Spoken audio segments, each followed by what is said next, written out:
सपा नेता पवन सिंह ने जद्दूपुर गांव के पीड़ितों को दिया 1-1 लाख की मदद। हत्या के उच्च स्तरीय जांच की मांग के साथ ही पवन सिंह ने पीड़ित परिवार के खर्च को उठाने का लिया जिम्मा। पूर्वांचल में गरीबों, यतीमों एवं असहायों की मदद करने वाले और अन्याय के खिलाफ खड़े होकर न्याय की लड़ाई लड़ने वाले, अति पिछड़ों के साथ कंधे से कंधा मिलाकर चलने वाले, पूर्वांचल में यादव जाति में अच्छा प्रभाव रखने वाले समाजवादी पार्टी के कद्दावर नेता पवन सिंह जगहा थाना क्षेत्र के जद्दूपुर गाँव में यादव परिवार की आंखों से बहते आंसुओं को पोंछने पहुंचे। सपा नेता पवन सिंह के साथ हजारों की संख्या में उनके समर्थक पहले से ही जद्दूपुर गांव में पहुंचे हुए थे। सपा नेता पवन सिंह ने रामकिशन और विशाल यादव के परिजनों से मुलाकात कर उनके दुखों को साझा किया।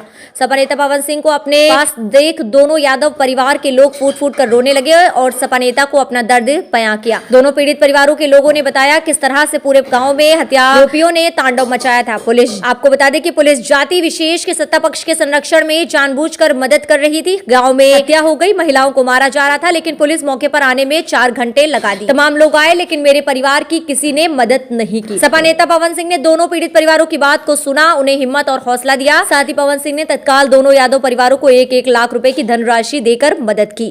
सपा नेता पवन सिंह ने मीडिया के जरिए उत्तर प्रदेश की गोरखपुर की पुलिस प्रशासन को जमकर घेरा। उन्होंने कहा कि जद्दूपुर गाँव के नागरिक दर्द, तकलीफ और डर के साए में जी रहे हैं। इस गाँव का पीड़ित परिवार पूरी तरह से खौफजदा है। अफसोस इस बात की है कि सत्ता पक्ष का एक भी नुमाइंदा जद्दूपुर गांव में पीड़ित का हाल जानने के लिए नहीं आया और न ही किसी पीड़ित की मदद की गई। पूरे गांव में गोलियां चल रही थी लेकिन पुलिस ने पीड़ितों की मदद नहीं की।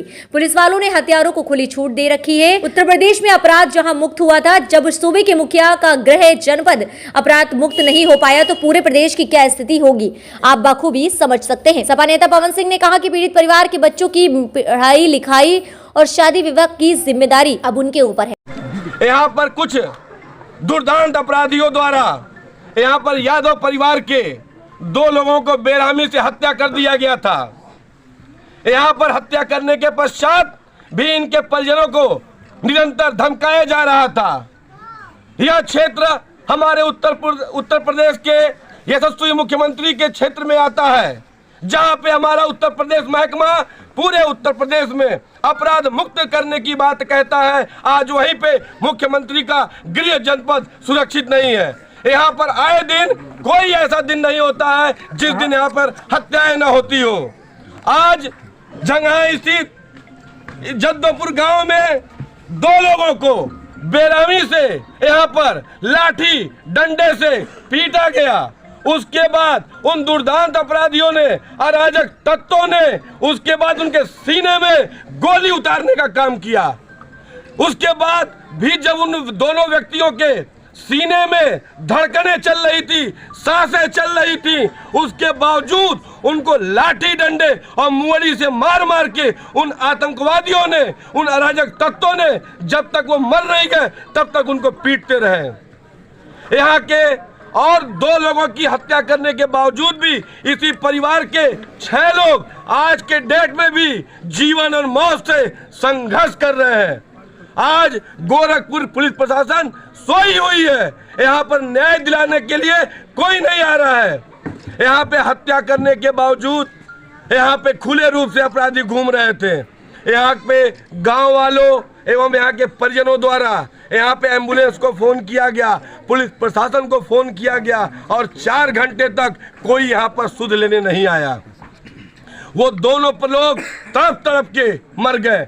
यहाँ के बच्चे यहाँ से दूर भागते हुए बाइक से किसी तरीके से गए, लेकिन चूंकि मौके पे घटना स्थल पर ही वहाँ मृत परिजनों ने दम तोड़ दिया था।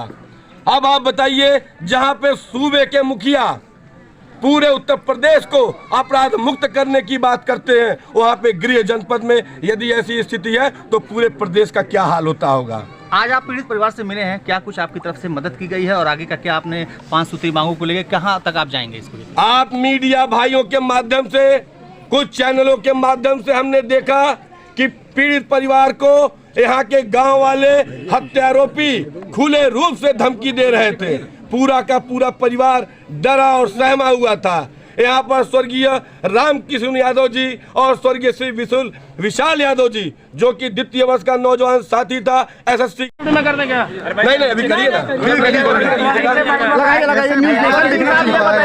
ये ना आपका विधानसभा क्षेत्र पड़ता है और लगातार हम लोग देख रहे हैं सुर्खियों में भी यहाँ पे पूरे पूर्वांचल में कहीं पर भी अन्याय हो रहा है। आपकी पूरी टीम वहाँ पहुँच रही है और लगातार उनकी आर्थिक मदद भी कर रही है और उनके न्याय के लिए लड़ाई भी लड़ रही है। तो क्या कुछ कहना चाहेंगे आज इसको लेकर? आज हम सभी लोग गोरखपुर के झंगहा स्थित जद्दोपुर गांव में यहां पर कुछ दुर्दांत अपराधियों द्वारा यहां पर यादव परिवार के 2 लोगों को बेरहमी से हत्या कर दिया गया था। यहां पर हत्या करने के पश्चात भी इनके परिजनों को निरंतर धमकाया जा रहा था। यह क्षेत्र हमारे उत्तर प्रदेश के यशस्वी मुख्यमंत्री के क्षेत्र में आता है, जहां पे हमारा उत्तर प्रदेश महकमा पूरे उत्तर प्रदेश में अपराध मुक्त करने की बात कहता है। आज वहीं पे मुख्यमंत्री का गृह जनपद सुरक्षित नहीं है। यहाँ पर आए दिन कोई ऐसा दिन नहीं होता है जिस दिन यहाँ पर हत्याएं न होती हो। आज झंगहा स्थित जद्दोपुर गांव में 2 लोगों को बेरहमी से यहाँ पर लाठी डंडे से पीटा गया। उसके बाद उन दुर्दांत अपराधियों ने, अराजक तत्वों ने उसके बाद उनके सीने में गोली उतारने का काम किया। उसके बाद भी जब उन दोनों व्यक्तियों के सीने में धड़कनें चल रही थी, सांसें चल रही थी, उसके बावजूद उनको लाठी डंडे और मुअली से मार मार के उन आतंकवादियों ने, उन अराजक तत्वों ने जब तक वो मर नहीं गए तब तक उनको पीटते रहे। यहाँ के और 2 लोगों की हत्या करने के बावजूद भी इसी परिवार के 6 लोग आज के डेट में भी जीवन और मौत से संघर्ष कर रहे हैं। आज गोरखपुर पुलिस प्रशासन सोई हुई है। यहाँ पर न्याय दिलाने के लिए कोई नहीं आ रहा है। यहाँ पे हत्या करने के बावजूद यहाँ पे खुले रूप से अपराधी घूम रहे थे। यहाँ पे गांव वालों एवं यहाँ के परिजनों द्वारा यहाँ पे एम्बुलेंस को फोन किया गया, पुलिस प्रशासन को फोन किया गया और 4 घंटे तक कोई यहाँ पर सुध लेने नहीं आया। वो दोनों लोग तड़प तड़प के मर गए। यहाँ के बच्चे यहाँ से दूर भागते हुए बाइक से किसी तरीके से गए, लेकिन चूंकि मौके पे घटना स्थल पर ही वहाँ मृत परिजनों ने दम तोड़ दिया था। अब आप बताइए, जहाँ पे सूबे के मुखिया पूरे उत्तर प्रदेश को अपराध मुक्त करने की बात करते हैं, वहाँ पे गृह जनपद में यदि ऐसी स्थिति है तो पूरे प्रदेश का क्या हाल होता। अब आप बताइए, जहाँ पे सूबे के मुखिया पूरे उत्तर प्रदेश को अपराध मुक्त करने की बात करते हैं, वहाँ पे गृह जनपद में यदि ऐसी स्थिति है तो पूरे प्रदेश का क्या हाल होता होगा। आज आप पीड़ित परिवार से मिले हैं, क्या कुछ आपकी तरफ से मदद की गई है और आगे का क्या आपने 5 सूत्री मांगों को लेकर कहाँ तक आप जाएंगे इसको लेकर? आप मीडिया भाइयों के माध्यम से, कुछ चैनलों के माध्यम से हमने देखा कि पीड़ित परिवार को यहाँ के गांव वाले हत्यारोपी खुले रूप से धमकी दे रहे थे।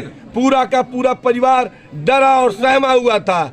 यहाँ पर स्वर्गीय रामकिशन यादव जी और स्वर्गीय श्री विशाल यादव जी, जो कि द्वितीय वर्ष का नौजवान साथी था, SST की तैयारी कर रहा था, उसको इन हत्यारों ने बुरी तरीके से पीट पीट कर हत्या कर दिया।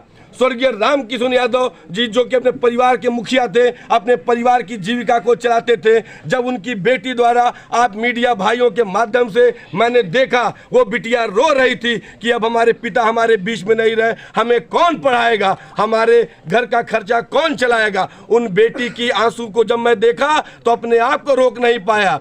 चूंकि आपका भाई पवन सिंह, मैं कभी भी धर्म और जाति की राजनीति नहीं करता हूं, मुझे चौरी चौरा विधानसभा में चुनाव नहीं लड़ना है, लेकिन जब भी बात मानवता और इंसानियत की बात होती है, जब भी कहीं कोई शोषित वंचित या ऐसा व्यक्ति होता है जिसे दबाया जाता है, उसकी आवाज़ मुझ तक पहुँचती है, मैं कोशिश करता हूँ वहाँ पर इंसाफ और न्याय की लड़ाई लड़ने के लिए आपका भाई, आपका बेटा पहुँचे।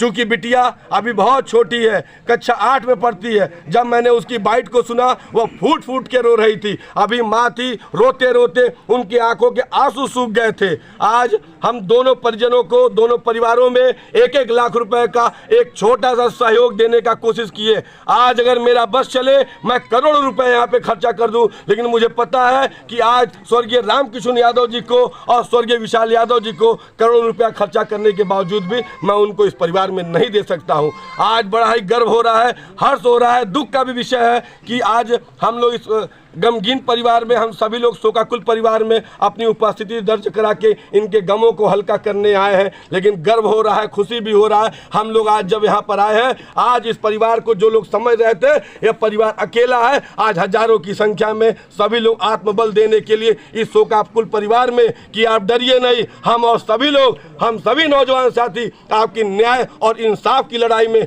कदम से कदम मिला के चलेंगे। और मैं उम्मीद करता हूँ, आपको विश्वास दिलाता हूँ और वचन देता हूं कि जब तक उन हत्यारों को फांसी की सजा या आजीवन की सजा नहीं दे दी जाएगी तब तक हम लोग चुप नहीं बैठेंगे। 5 सूत्री मांगे भी आपकी हैं इस परिवार को लेकर, उस पर क्या कहना है? तो तीसरी हमारी सबसे बड़ी महत्वपूर्ण मांग है कि इनके परिजनों को तत्काल प्रभाव से शस्त्र लाइसेंस दिया जाए। चौथी हमारी मांग है कि इस घटना की उच्च स्तरीय जांच कराई जाए, जिससे जो भी ओरिजिनल दोषी है, जिस तरीके से इस घटना को अंजाम दिया गया है, इस घटना का पर्दाफाश हो और सही दोषियों को आजीवन या उम्र कैद, उनको आजीवन उम्र कैद या कम फांसी की सजा दी जाए। और पांचवी हमारी सबसे महत्वपूर्ण मांग है कि यहाँ पे जो परिजन इनके डरे सहमे हुए हैं, आज ये परिवार हत्या करने की नियत से शस्त्र लाइसेंस की मांग नहीं कर रहा है। जो हमारी सबसे महत्वपूर्ण मांग है कि इनके परिजनों को जब तक कि न्याय इंसाफ नहीं मिल जाता है तब तक 24 घंटे इनके परिजनों को यहाँ पर सुरक्षा व्यवस्था मुहैया कराई जाए। यदि इन 5 सूत्रीय मांगों को जल्द से जल्द नहीं माना गया तो हम उग्र आंदोलन करने के लिए बाध्य होंगे, जिसकी समस्त जिम्मेदारी उत्तर प्रदेश सरकार की होगी एवं गोरखपुर जिला प्रशासन की होगी। साथियों और मीडिया कर्मी के साथियों से बताना चाहता हूं, साथियों आज चूंकि यादव परिवार में हत्या हुआ है, आज भारतीय जनता पार्टी की उत्तर प्रदेश में सरकार है, इनको पता है कि यादव परिवार भारत समाजवादी पार्टी का कैडर वोट है, ये हमें वोट नहीं देगा। उदाहरण के तौर पे आपको बताना चाहता हूं, कानपुर निवासी कुछ समय पहले गोरखपुर में मनीष गुप्ता की हत्या हुई थी।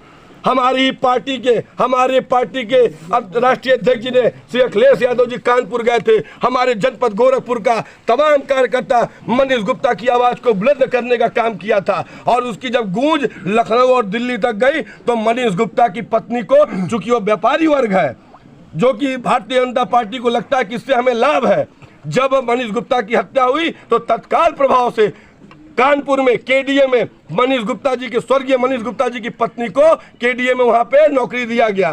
तो हम भी अविलंब मांग करते हैं, यदि उत्तर प्रदेश में भारतीय जनता पार्टी कहती है कि मैं जाति की राजनीति नहीं करती हूं, मैं सर्व समाज का बात करता हूं, विकास की बात करता हूं, यदि उनकी बातों में सच्चाई है तो तत्काल प्रभाव से हमारे दोनों परिवार के मृतक परिजनों के आश्रितों को नौकरी दिया जाए तत्काल प्रभाव से। यदि नौकरी और आर्थिक मुआवजा नहीं दिया गया तो हम समझेंगे कि भेदभाव इस उत्तर प्रदेश सरकार द्वारा किया जाता है। तो 5 सूत्रीय मांगे हम लोगों ने आपके सामने रखी है। हमारा प्रतिनिधिमंडल कल कमिश्नर साहब को, जिलाधिकारी महोदय को, एसएसपी गोरखपुर को जाके प्रतिनिधि ज्ञापन देगा और यदि हमारी मांगे जल्द से जल्द नहीं मानी जाती हैं तो हम सभी मजबूरन उग्र आंदोलन करने के लिए बाध्य होंगे, जिसकी समस्त जिम्मेदारी उत्तर प्रदेश सरकार की एवं गोरखपुर जिला प्रशासन की होगी।